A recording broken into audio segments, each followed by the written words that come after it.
Usman Sheikh, the founder and CEO of XIQ, joins us today in the Social Sales Link virtual studios for this episode of Making Sales Social. So Usman is all about AI. His XIQ sales and marketing platform is the fusion of generative AI, behavioral science, and ChatGPT, and offers a personality-driven sales approach across the entire customer life cycle. His goal is to humanize B2B sales and marketing through both generative AI and psychology. So we've all heard about how everyone should be using generative AI in a human fashion. I preach that constantly, essentially. But I've got to admit, this is the first time I've ever heard psychology specifically included in the mix. I think it's fascinating, and we're going to be talking about that specifically in a little bit.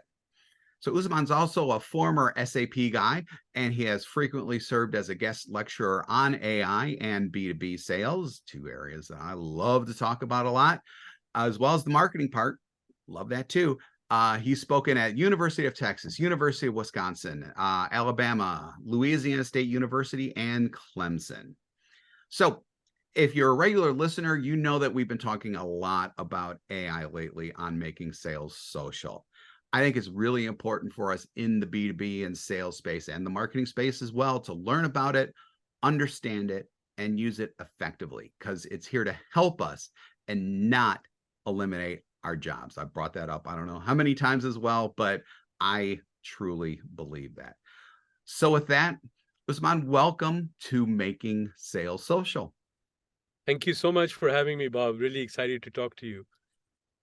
Good, good. Excited to have you on. So our first traditional question that we ask at the top of every show is, what does making sales social mean to you? And while we ask that in a general sense for most people, I really want to hear your take on it, considering your use and your expertise of generative AI. Yeah, beautiful. So, social selling and social sales, for me, if I back up before answering the question today, sales has become stale. Let's face it. There's a lot of cookie cutter out there. There's a lot of repetitive stuff that's taking place. A lot of pretty kind of boring, similar messages out there. There's a lot of, hey, I wrote to you last week. What did you think about it? Right. When I talk about a social setting, it to me inherently implies that I'm talking at a level that I know the person and I've done my research in order to know who the person is that I'm speaking with. So I can come across not contrived, but more at a social, personal, human level, speaking to that individual. So for me, social sales is all about making it extremely natural in terms of how you speak to an individual, how you address them, how you, and it has to demonstrate that you have actually put some elbow grease and some hard work in getting to understand who they are, right? So you can Sure. speak in a tenor and in a manner that it is reflective of, um, it illustrates that you are, you have done your homework. And Right. so many people, just simply don't do that. And you miss the great opportunity of being able, and social sales, right? It's all about building relationships. At the end of the day, it's about people buying from people. And that's social right there. And in order to be able to get to know these people, you have to put some hard work in getting to understand them and be able to get to the same level of conversation with them, right? Yeah, absolutely. So now let's work generative AI into that a little bit more, because that's one of the things that we teach here is actually using generative AI to as one of the as generative AI can do so much. One of the things that it's based, though, is a research tool. Do you see it mainly as a research tool when it comes to social selling, or do you see more of it developing from there as well? Yeah, so it's a lot more than just a research tool. And the most popular generative AI platform today is OpenAI's ChatGPT. Yep. And if you know that it has a knowledge life kind of expiring around, some say January 2022, some say September 2021. And that's just not current enough for me to be able to know what's happening with my clients or be able to do accurate research. So take XIQ for an example, and maybe before I get into XIQ for your audience, I can place a definition of what is AI versus generative AI. So Yeah, AI yeah, I'll definitely do that. Yeah. is a study of repeat kind of processes, right? So if we look at things that are happening on a repetitive basis, understanding what are some of the patterns and doing that pattern recognition to then predict what is the future. Generative AI is that, plus it has some ability to have conversations. So it has a corpus, meaning that it has a brain of its own, right? And within that brain, there's a lot of information that's stored. But now I can go and I can have a conversation with that brain by simply typing in AIs, and it will generate responses. So one of the things, for example, our platform does is it picks up all digital signatures and footprints of people out there on the internet, everything that's in the public domain. It analyzes them and generates a personality profile. And we use the DISC personality profile as Sure. the assessment, as the method to do that. So for me, the generative AI is a lot more than just a research tool. First of all, because we pick up this personality traits, and I'm very adamant about kind of bringing that, because that is a dimension of generative AI that we don't see in the market as yet, right? And so what Mhm. that does is, if you go to ChatGPT, ask it to write something, a blog, a LinkedIn post, or a talk script, it will, or an email, it'll be, or a pitch, it'll be very, very similar, right? And it Right. looks, if you've used ChatGPT, you know that it's written by Chat. If you used it enough, you know that it's ChatGPT, right? Yeah. It uses If you certain, read anything coming in, you can generally tell whether or not, okay, this is a human writing it, which is what I'm going back to before about humanizing it. But even when you humanize it at the same time, you kind of know if it's coming from ChatGPT just because it's got that structure. Sometimes it has those words that not everyone picks up on that just appear in a lot of different places in copy anymore because everyone's freaking copying and pasting out of a ChatGPT. yeah. But with this ability to generate these personas and Mhm. identify personal communication styles, right? Mhm. What it does is that this generative AI takes another dimension to it, and it becomes that much more personal, right? And Mhm. so it starts speaking in a language, like, for example, those individuals that like to be, given anecdotal stories, right, to kind of talk, or versus those people that just like three bullet points and some data points, right? Right. So it Yeah. makes those kind of distinctions. It also uses words, salutations, words, sentence structure, paragraph structures that vary from person to person, right? And that's where it, to a certain extent, starts getting a little scary, but it's also kind of very pleasant that it has taken all that research work that needed to be done, and it's kind of summarized it and put it into an output that you can actually use very effectively. And there is no reason why we need to be still digging trenches using spades and pickaxes, right? When Sure. we have bulldozers. So Yeah. the example is very similar. You can go in, you can get your Chat GPT or XIQ GPT, or Gilroy as we call it in XIQ. You can Mhm. ask Gilroy to do the research for you, and Gilroy will do all the customization, and then you take it, you edit it. Because I don't think anything that comes out of AI at this point, or generative AI, should be just let loose onto the market without having a human editor kind of looking at it. Right. But what it's done is it's taken those hours and hours of work that you needed to do to get it right, it's shrunk it down into microseconds, into seconds. And I Mhm. can write a personally tailored email in less than 10 seconds using the XIQ platform, just as an example. And then I spend a couple of minutes putting my own flavor to it, injecting my own words, making sure it's saying the right things that I wanted to say. And voila, within 2 minutes, I can publish and send out an email or a message that had I really, and that had I really is a variable over here, right? Because how many people Yeah. do that, right?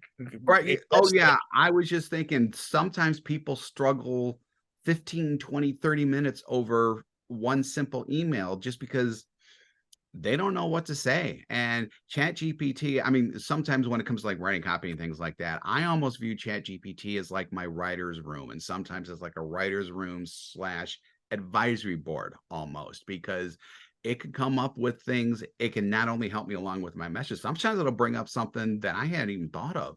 And this is more copy than email oriented, but it's like, oh, that's really good. I didn't even realize that. Let's get that in there too. But I mean, even for the people who struggle with like email, like we were talking about, and for some people that struggle is real, and I appreciate that. Chat GPT, man, it's great for stuff like that. And then working in all that other stuff, I think it's even better. Yeah, but think about it, a little bit more, right? So if you really, really wanted to get it right, what would you do? You would Sure. go and look at the company. Yeah. You would do a SWOT analysis, strength, weakness, opportunity, threats. You would identify what are the trends within the industry. Yep. You then go and I'd start figuring out who you're writing to. Then you'll try to figure out like what is the personal motivation, and that's a big hidden question mark. What is the personal motivation for this individual?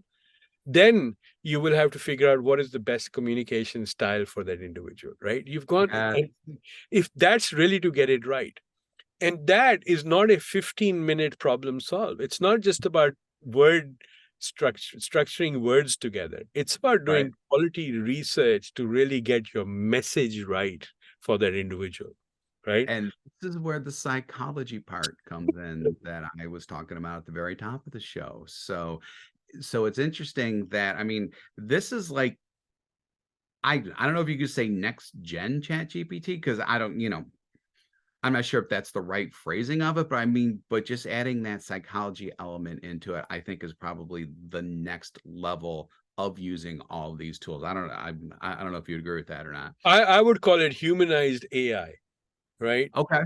All right. GPT is just a small little process of using a large language model to basically have a conversation, right? And True. now Yep. they're becoming courtesy of Chat GPT. They were really good at kind of bringing it out, but they've now let the bag. They've opened the bag and everybody's out of the bag, right? So, Hmm.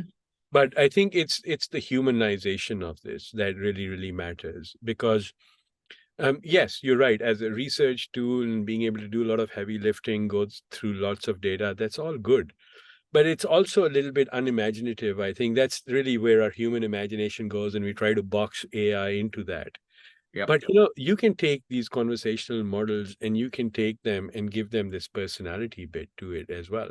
And nothing to be scared about because all it's doing is it's kind of giving a much more human voice. It's talking to me. And I want you to talk to me. I don't want you to be kind of giving me the same old that you've given to 10,000 other people, right? When Yeah. I call up my pizza ordering delivery service, they know exactly what I want, how I want it, when I want it. Sure. So in my personal life, I am constantly being fed with highly personalized, individualized kind of information. Why don't I get the same degree of personalization in my B2B persona, right? Into Yeah. my civilian life, I get it all the time, but in my That's professional life, I never get it.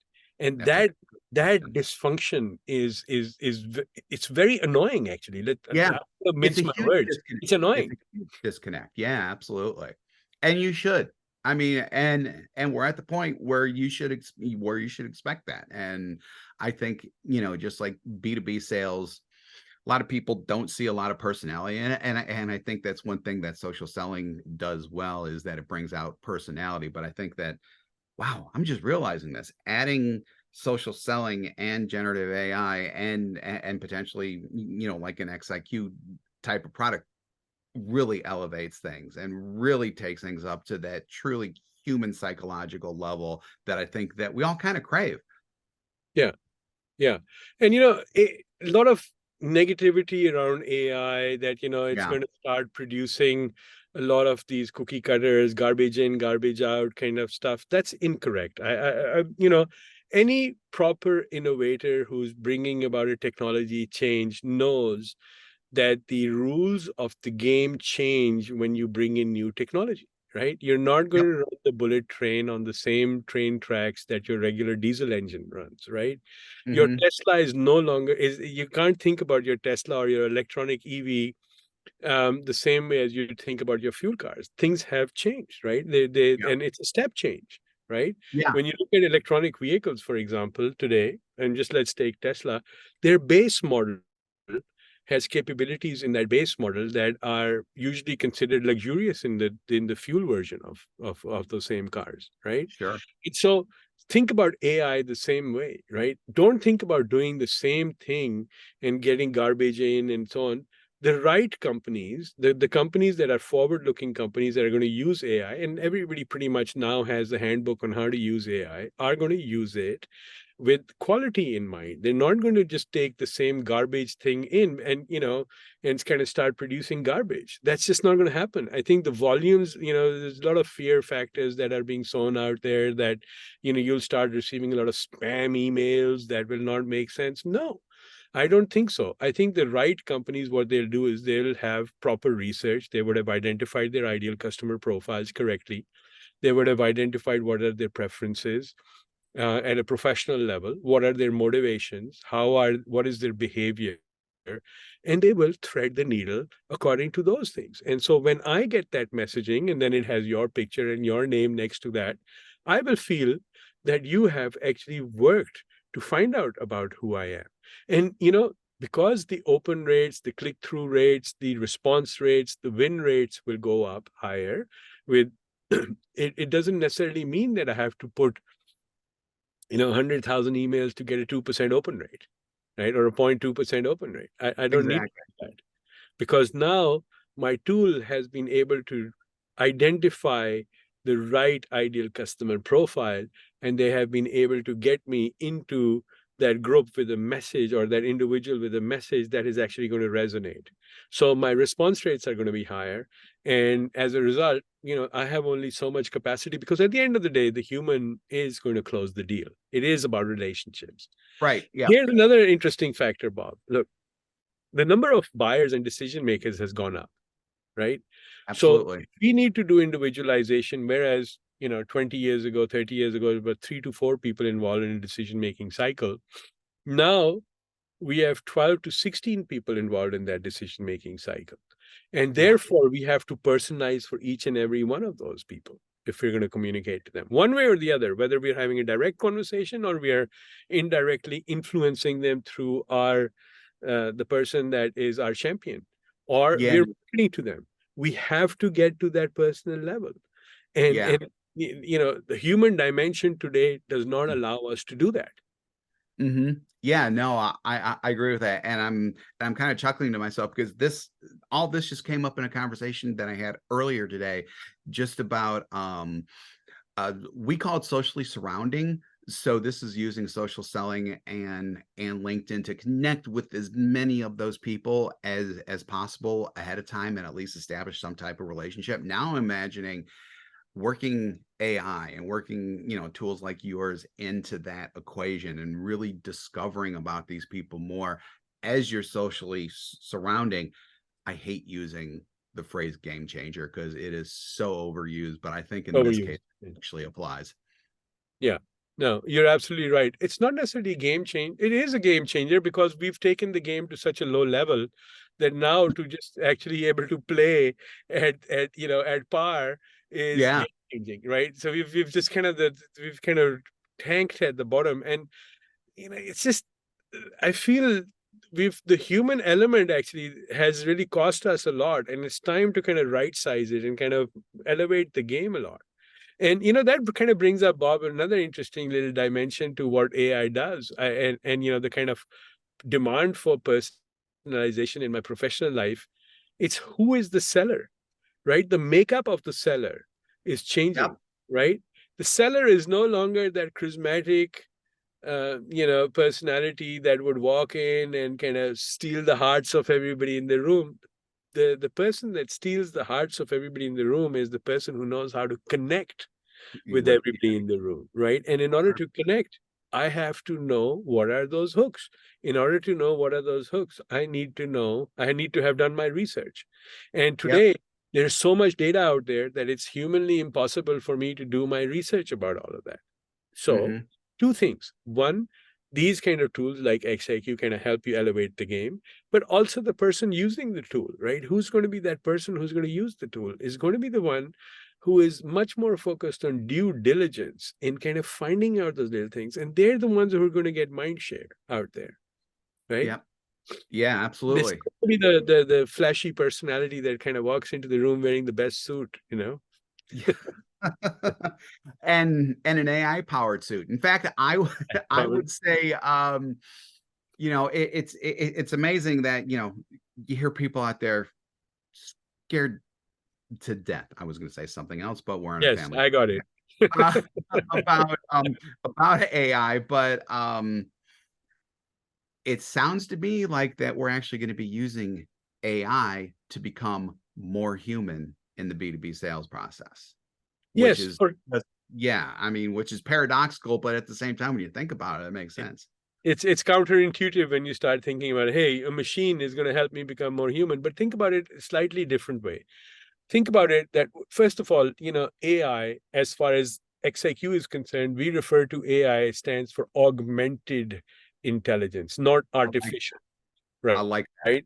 And when you take augmented and you start seeing what is augmented, right? Today, there is so much data out there in the sales process. So let me just break that down, right? So there's data about the companies, how they're doing, what they're saying, the tenor of what they're saying. Then there's information about their competitors, right? What are they doing? What are the competitive threats? What are the strategies they're adopting? Then there is stuff about the industry, right?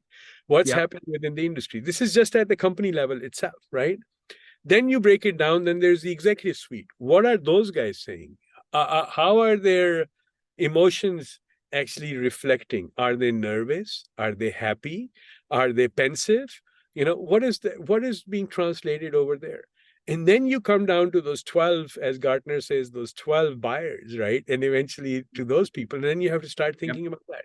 So if you think about it, if you got to do the job right, you got to get all of those things done and kind of put into your thinking process, right? And we just don't have enough time in the day, and we don't have resources to go crawl the entire internet and find this kind of information out, analyze Yep. it, and then make something cohesive and out of it. So the augmented intelligence does that for you, right? And it Yep. brings a set of insights that are consumable for you. And then with generative AI, you come to these insights like your SWOT analysis or what are your personal motivations, and you say, can you please write something? And suddenly, all of these different data points are collected, they're summarized, they're synthesized, they're given the voice of the individuals, they're given the communication style, and then they're brought out to the person, right? And think about that. Humans would not be, we just simply don't have the patience. We don't have the time to do that. Yeah, the time, patience and time. I do think work together there, and I think that you're touching really well on another point that I was going to ask about. I'm going to phrase it a little differently though. So I don't think that salespeople should be thinking about losing their jobs due to AI. It's more about just not only doing their jobs differently and probably better, but there's also going to be jobs coming up, I think, that we're not even considering right now, but are going to be real jobs coming into the future. What do you think about that? For sure. I think that the only people who are going to be worried about losing jobs are the people that are not really thinking about how to leverage AI and generative AI into their game, right? And Mhm. these are people, you always have these kind of people that are not adopters, right? They just don't Yep. adopt. They Right. become fossils, and they become Get off dinosaurs. my damn lawn, people, I basically. mean, Yeah. this has happened since the very start of mankind and will continue forever. Right. But innovation doesn't stop. We're Yep. and it just consistently gives. So I think AI is non-threatening at this point in time. People talk about this singularity where AI takes over and kind of starts ruling the world and so on. Yeah. Terminator stuff. It's not going to Yeah. Yeah. happen in sales. It's not going to happen. Right. It's not going to happen over there, right? At I this agree. point. I agree. Um, it's going to happen somewhere else if that does happen, right? So we And don't that's a need big to if in my mind. Yep. so that's not something that we should be kind of thinking too much about and worrying. We should be thinking about how can this particular tool, and I'd say tool, right? It's just Mhm. another tool, right? That's going to help us, right? What were we doing before the internet? What were we doing before Google? What were we doing before websites, right? Right. Um, People were operating. They would go to those big, thick books and start I doing remember those research, books. and you Yes. started looking up places, and you had the yellow book and the white phone book and so on, the yellow pages and the white pages, and Pages, web pages, the cold and calling and so on. Those directories things if you were changed, local. Yeah, absolutely. Yeah. right? Yeah, it's just amazing. Just, I mean, everything marches on, and I think that the people who have succeeded and will continue to succeed, as you said, are the ones who are embracing this, learning how to deal with it, and even thinking of ways to improve using those tools as well. Yeah, absolutely. That's the future, and it's here, and it's not going to go back. So might as well jump on the bandwagon.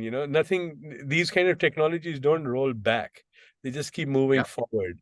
And the companies that are already doing it are posting phenomenal results, right? And Bob, look, just let's just take another thing in mind, right? So, you talk about social sales, right? And Mhm. in 2020, when the pandemic hit, right? Actually, the interesting little statistic was that sellers started selling more during that time period, right? So the We sales did.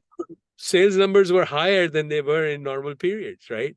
We And did. so what was the difference, right? So they were not going to Las Vegas, they were not Mhm. visiting their customers, they were Yep. not driving into the office, right? Yep. So if you think about it, I mean, I'm being a little facetious. They were being antisocial. They were not. Okay. What they did is the good ones moved their social abilities online. They went on to the LinkedIn. They went on to different ways of kind of communicating. Now Yep. the message has gotten back to the CFO as well, right? And now when they go for budgets and say, "Hey, we want big events and we want to do this," the CFO is like, "Why?" You know, Yeah. you were doing better without these kind of events and without going out and doing this thing. So why do you need it now? Right? Yeah. Honestly, what I think it brought about, I mean, after that terrible period and everything else, I mean, a lot of good came out of it. And I think that one of the things that came out of it was efficiency. Things are much more efficient now. And what is generative IA ultimately going to do for salespeople? Make them more efficient. McKinsey says, Bob, that generative AI is going to create 1.2, check this out, trillion dollars of sales productivity per year. That's That's amazing. like I the hadn't heard combined, that. can you believe that? That's the combined GDP of many, many different countries. You know, Yes, seriously, that's I just, know. That's I mean, amazing. 1 year, $1.2 trillion in productivity gains, right? Are we getting ready to channel that? Are we going to be the ones that are going to be driving towards that 1.2 trillion? That's the goal that the C-level executives, the CFO is going to start thinking about, right?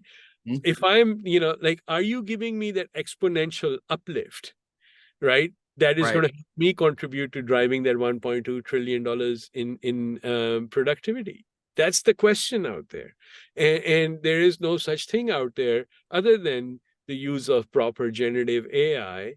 Proper is the key word over Right. here, Yes. Yep. right?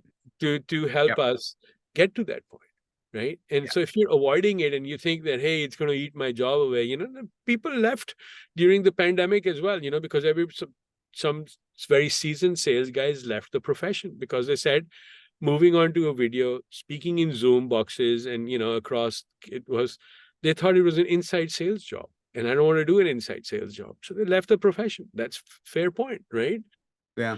On the other hand, it opened the door for all these young, people that are using Instagrams and Yeah. TikToks, and they're really conversant on YouTube and so on. They just very happily stepped in. Now, there's a wisdom gap over here versus the seasoned guys, but that wisdom gap can now be kind of can be plugged using XIQ, for example, right? I Sure. see that behind you. You're using Challenger book, right? You've got the Yeah, we Challenger had talked about that. Yeah. Yeah. model, right? And so Yep. there's a lot of wisdom in that. But I also know that when the challenger coach leaves the room, the ability to understand is who's the motivator, who's the driver, who's the mobilizer, also leaves the room, right? So Yeah. what we need to do is we need to have systems that actually can bring this to us. And so, for example, our platform, right? We have 16 personas, 128 different personality types within that, thousands of different communication models, right? And Mhm. selling models already built into that, right? And so all I have to do is type in the name of a person and their company, and voila, I have their personal motivations, how to write to them. I can do all of that right there, right? So it never leaves the room with the coach. It is, as a matter of fact, it sits on my mobile device and it's in my pocket all the time. I can, I can check on this at the airport. I can check on this, and I can kind of formulate this from my cab. I can do it from Yeah.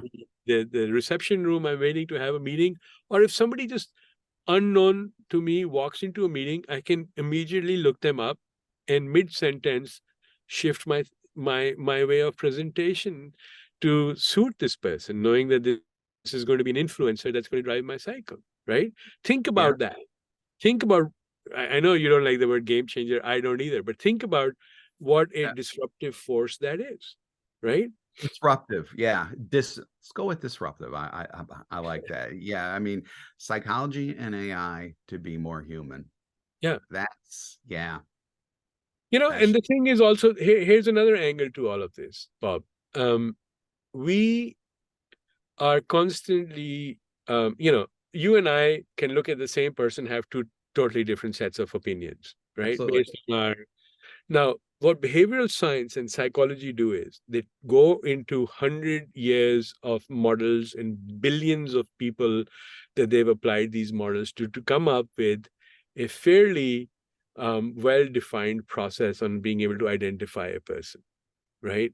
And so Hmm. instead of our subjectivity, it's replaced by scientific fact. Is it 100% accurate? Absolutely not.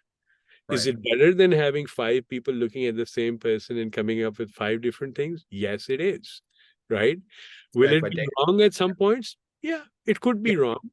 Right? But it will be a lot less wrong than an untrained person, which is plenty of them out there, right? Too many. Too Yeah. many, Absolutely. right? Yeah. Absolutely. Yeah. I mean, to to have data behind that, which is something that, a couple years ago, I don't know if we ever would even thought of that, but I mean, but to have that now to at least better inform you of the likelihood of what this person is going to be like before you meet them, it's amazing. We'll be simulating these conversations. XIQ is coming up with a thing called the digital twin. So before I go into a meeting, um, I will use the digital twin and I will simulate my meetings and I will ask the digital twin, what are your key hurdles? What are the key reasons for you to block? So instead of me asking, like, how do I sell? Of course, that's the easy part. But what would be your objections? What are potential objections that you will raise? Right. And knowing that what are the potential objections that you're going to raise, right, are going to help me get better prepared for you. Now, the other thing I want to say to you and your audience is that a lot of this is conventional best practices in sales. It's not new in that regard. The concepts are not new, the concepts are old. It's just that the augmented intelligence is there for us now to help speed up our Yeah. process of being able to kind of customize. And that's a very important point, right? It's the Having, same old, in the best guys who are salespeople do the same things all the time, right? They know who the people are, they know what their pain points are, they know what their personal preferences are, they know how to kind of speak to them in a language that's understood by them. They know that. But that's like your 3% or less of your sales force. sure. So now you Yeah. can take that and you can spread that wealth using tools like XIQ, using generative AI across the whole organization. And collectively, you can raise the ability. So, like you do your social sales training and so on in your coursework, and you continue to teach that. However, you can now provide tool sets that can augment is the key word of what you're the best practice that you're teaching, Yep. right? Yeah. Yeah. And we're always looking at those types of tools because as I said before, when we were talking before I hit record, I'm kind of the AI guy within the company, and I'm always looking for tools and things like that to offer not only my following but our company following, and especially our individual clients and our corporate clients as well. And the number of tools out there is staggering. Some are great, some are not so great, but you know to have these on your sales tool belt, which is I kind of coined that phrase, although I'm not the first one to say that, years and years and years ago. And I always used to say that LinkedIn is a tool on your tool belt. It's more like the hammer or the screwdriver. It's an important one, but you do have other tools and you can't forget about using those as well. Now with AI, I don't know what size or what comparison to a tool that would be, but I mean, it's every bit as important. Probably, I don't know if it's more important because you still need communication channels, but just to have everything that it can do, I think is hugely important for those of us in not only in B2B sales, but on the marketing side, because they need to know the customers too. They need to be able to craft the messages to the particular customers. They look at things from a little bit more of a macro view, obviously, but at the same time, there's a lot of data out there that they can glean and use AI to construct those messages and make sure that they appeal and all that stuff. And at the same time, sound human and use psychology. But I think all of that is now there, especially with tools like yours. Mm-hmm. Mm-hmm. Absolutely. I would, the tool belt, I would call it the toolbox, right? So it's a toolbox, has a lot of different things in there. And it actually has the hammer, it has the screw, and the communication channels are absolutely right. And they should be considered as communication and social networks, right? LinkedIn is a social network. Unfortunately, it's being branded as a sales tool. It is not a sales tool. It is a social network. It's a professional social network, right? For example, it's a crowdsourced professional network on top of that. So it's not going to be able to, give you the rumors that, hey, there's a merger and acquisition taking place, or did you know that this guy's going to be leaving the job? That's just going to happen in your in other channels. And Yep. so um collecting, and that's the information sales guys need to really become, that's the currency they need to become credible, right? Hey, did you hear this? Because that's when people start listening. Like, you're telling me something I did not know, right? Yep. And the what you don't know is not going to appear on a social network that is controlled and is crowdsourced, but you will hear it in a Yeah. news channel that is Right. getting news from everywhere, right? Yeah. And is And yeah. Yeah, and is also algorithm driven too. You always have to remember that you're not going to be seeing everything because of, the algorithms, which we're just going to leave that at that, but just always keep that in mind too. So, yeah. so wow, this has been absolutely incredible.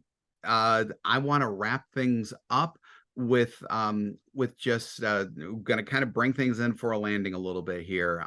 When it comes to AI, one of the things that, or the main thing that I like to wrap up with is, what is one thing that someone can do right now, and obviously B2B sales and marketing people, when it comes to using AI? I really want to have a strong takeaway for our audience here.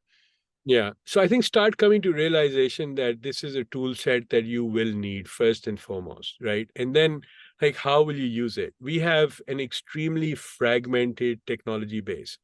Our contact information is lying somewhere, our company information is lying somewhere else, our insights are somewhere else. Research, we don't have a proper framework for. So you need to start thinking in terms of how do you bring it all in together.